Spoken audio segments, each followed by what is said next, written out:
Hi and welcome back to my journey through the Wheel of Time series. I'm currently reading through The Eye of the World, and what I'm doing is reading a chapter and then writing a page of notes of what I'm thinking, feeling, questioning at the end of the chapter. So before I read anything else, I'm just jotting down my first impressions of what is going on, and now I'm sharing them with you. So today I'm going to be reading through my reflections on chapters 14 through to chapter 19. I'm starting with chapter 14, The Stag and Lion. Rand's dream would freak me out. I'm not surprised he's unwilling to accept the evidence that's sitting right in front of him. What Tam told him, what he's hearing and experiencing in the dreams. He's simply a farm boy, who's never had to question anything about himself or anything that's been presented to him. He's just been able to accept everything at face value. So I'm really not surprised that he's just not accepting it. I am really curious to know how long it will take for him to accept the evidence that's in front of his eyes, that's being presented to him, before he actually accepts it. How long will it take? We'll see. I hope that he starts to accept it by the end of the book, but we will see.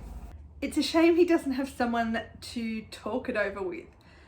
I think Tam is the only one he would have talked to about this. He seems quite contained, quite private, and it seemed like that Tam was that person in his life. So of the group that's there, I just don't think they've got the kind of relationship that they share anything like this. I do question how close they are as friends, how often they actually see each other, or whether they hang out at village fairs and everything, so they just have a good time together, but nothing more than that. I think his friends would be more likely to laugh at him for being scared by everything that's going on, especially Matt. Really don't like Matt. But anyway. Gwen is obviously very unhappy with Rand if she's not talking to him. It makes me question whether that's just the kind of relationship that they've got, that he does something stupid and she stops talking to him. And then I do say, what stupidity to put Matt and Perrin in a room without someone to pull Matt's head in. He's an idiot and a show-off. Just look at how he was wanting to tell people of the Trollocs when told not to. I also think the boys are a little bit on the simple side. I like to think if I was in the same situation as them, that I would have a little bit more street smarts, if you will. But I mean, they're dealing with what knowledge and what view of the world that they've had, what experience of the world they've had. So I guess we can't really blame them at this stage. They just better get smart. Chapter 15, Strangers and Friends. So Rand has just been really stupid 3 times, maybe twice. But the first of those bits of stupidity is not telling anyone about the peddler, Fane. If Fane doesn't tell the Children of the Light that Moraine is in town, I'll be very, very surprised. I think that that's exactly what he would do, and Rand needs to tell Moraine or Lan. Second, arguing with the Children of the Light. Was it that madness? Was it that form of madness that Male Aes Sedai experience? Or some kind of dream hangover? Or some sort of control or something? I'd be really curious to know exactly why he thought arguing with the children was a good idea. And the third one is telling Tom. Maybe it's a mistake, maybe it's not. So that's where the sort of 3 times, maybe 2. I still don't know if I trust Tom. I definitely don't trust Matt. I just really don't like Matt. Have I said that yet? Min's prophecies and the images, they're absolutely fascinating. I'm looking forward to going back in later books and see how they relate to what happens. Also her her words that Rand and Egwene loved each other, but that it was not their path. That's very telling, and I suppose it's really shaping how I view Rand and Egwene from now on. As I read through, looking at their relationship through this other idea that it's clear that they love each other, but that they're not supposed to be together. I just think it's very much shaping how I view them as a pair now. A sword that's not a sword matches up with something Tom had said about the Dragon Reborn. So I guess that's confirming my suspicions about Rand being the Dragon Reborn. Rand being scared to explore the city is a really nice touch to the character. Like, the crowds overwhelm him, as they should. If Rand has been on a farm and it's been just him and his dad, and then their sort of major experiences going into the village, going into a town like this would be terrifying. And I was wondering when Nynaeve was going to show up. I think this was one of the few bits of spoilers, if you will. I don't even think I can call it a real spoiler. I knew she was going to be a part of the story, so I knew she was going to have to show up at some point. She showed up quicker than I expected though, but I guess they really weren't travelling overly fast at this stage, so maybe not so surprising. Chapter 16, The Wisdom. Nynaeve and Rand have what is possibly the most honest conversation anyone in the book so far has had with each other. She may actually prove to give him some good advice, which would be nice, I think, if she's not blinded by some preconceived ideas. I think she's going to have to, she's quite close-minded, and she's going to have to really open her mind up. If she's going to leave, if she's going to stay away from the village, she's going to need to accept a lot of things that she doesn't want to. Moraine may have unofficially appointed Egwene as the group leader. If Rand smartens up, he can definitely do it. He's just a little bit too naive and slow right now, but then they all are. Again, not surprising given the situation. Egwene's hair braid and Nynaeve and their hair braid, is this having a hair braid thing a custom for their village, or does it have a bigger meaning? Is this a society thing? Egwene not wearing one probably says more about her leaving her old life behind than anything else, really. But she better get some courage. She can't hide it from Nynaeve, although it's probably a battle for her. Nynaeve and Moraine are both mentor-teacher types for her, and she really needs to decide her allegiance. Chapter 17, Watchers and Hunters. So maybe the peddler, Fane, is a dark friend. Whatever they are, like a dark friend's like a spy.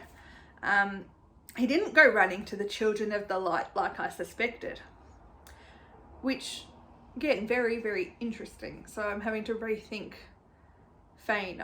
I'd sort of written him off in early chapters, and now I'm sort of thinking he may actually be someone I need to know about.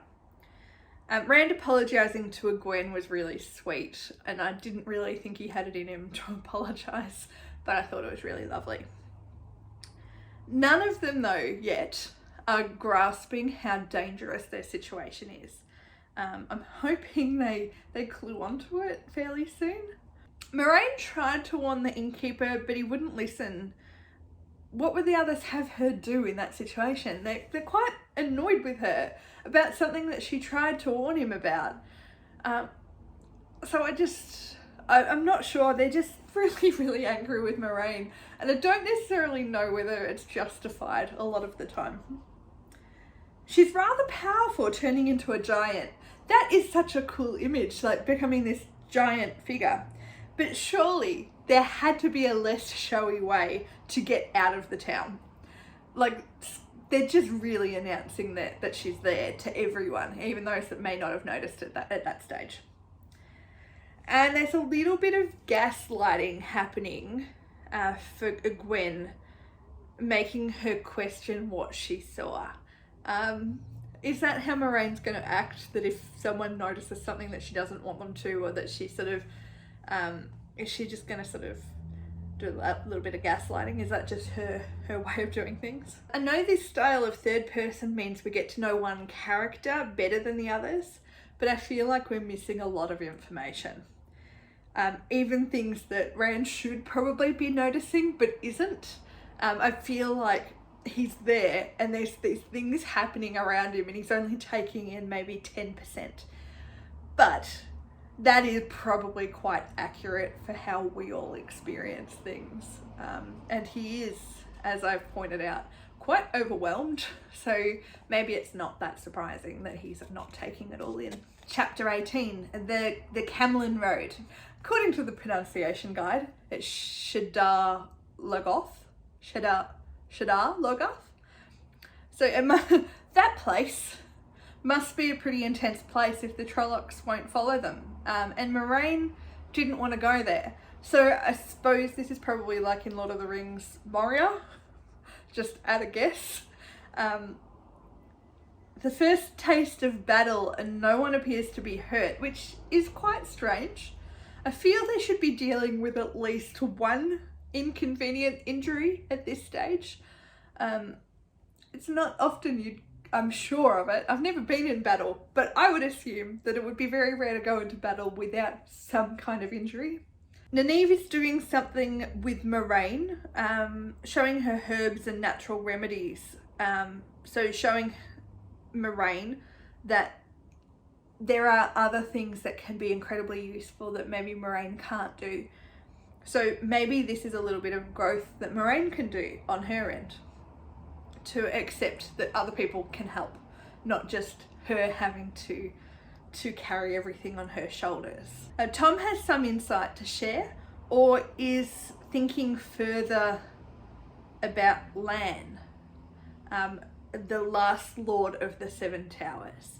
So not quite sure exactly what that means yet, but Tom's clearly putting some things together, and we'll find out, I'm sure. Brand being worried about Egwene's safety is probably going to have repercussions at some point.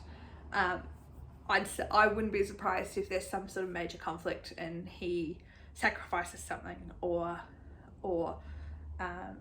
becomes injured or loses the battle, I don't know, because Egwene is in danger and he needs to help her. I just think that seems to be the way that character arc or that relationship is playing out. And how did Mat know the old language? And Egwene thought she understood it too. What did Moraine mean when she said the old blood sings on page 272? Did she mean more than like the obvious, that, I don't know, that they've got old blood? Maybe there's an ancestry or something, I don't know. So chapter 19, Shadows Waiting. Seriously, Mat is an idiot. All of the boys are. Who wanders off like that?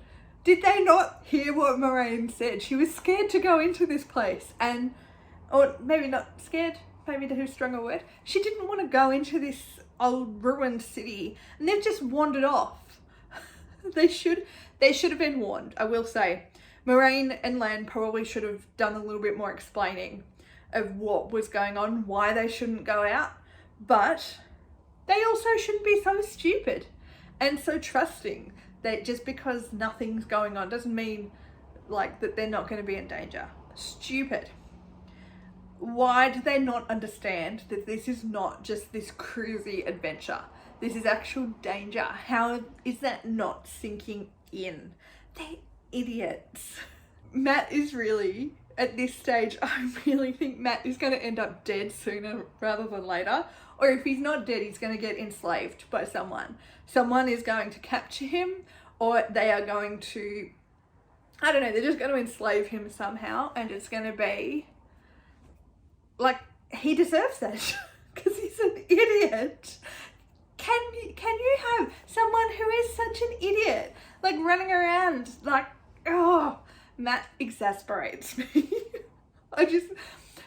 I can't explain. When I was reading this whole book, even like Mat exasperates me. I've never felt so frustrated with a character. I cannot stand him. Will Mordeth, I just want to say Mordeth, Will Mordeth come into play again, or is that the end of his presence? I feel that there has to be more to his appearance than what we're seeing. Maybe in the next chapter we'll see something, or is he just like a little bit of like a sprinkling of flavour? Quite curious to find out. I think I'd be okay either way at the moment. Like, yeah, I kind of half expect him to come back at some point in the book. I also really just like the idea that Robert Jordan has just gone through and sprinkled little bits of flavour through the story that don't necessarily link in with the bigger picture. It makes things a little bit more consistent with the real world. Like, you do meet people that have no connection with the rest of what's going on around you. So Moraine and Lan need to do more explaining if they want the simpletons to stop doing stupid things. Seriously, they're simpletons. And then at the bottom of this page, so this is a really great way to end the section that I'm talking about today, but I finished this chapter 19 page with, ugh, I can't stand Matt. So there you have it. There are my thoughts on chapters 14 to chapter 19. I think, as you can see, I'm really getting into the story by this stage. I'm finding my groove a little bit more with what I'm writing in the notes. I'm starting to pay attention to more things. And given that I have actually finished reading the second book, The Great Hunt, at this stage as I'm filming this, I'm finding some of my notes quite funny to read back. And look, I'd love to know, without spoiling future books, I've only read 2 so far, but without spoiling anything, I'd love to see what you think about what I've picked up on that's actually relevant to the rest of the story, and what may be completely irrelevant that I'm focusing on. For example, I wouldn't be surprised to find out that I've written a section about Egwene's hair and find out that it has no relevance to the rest of the story other than a bit of character development. I hope you enjoyed my thoughts. Please keep reading along with me or following along with my videos. The plan is to release 2 of these Eye of the World videos a week, and maybe some other content along the way. So if you've got any ideas or suggestions or questions, let me know. Otherwise, I will catch you next time.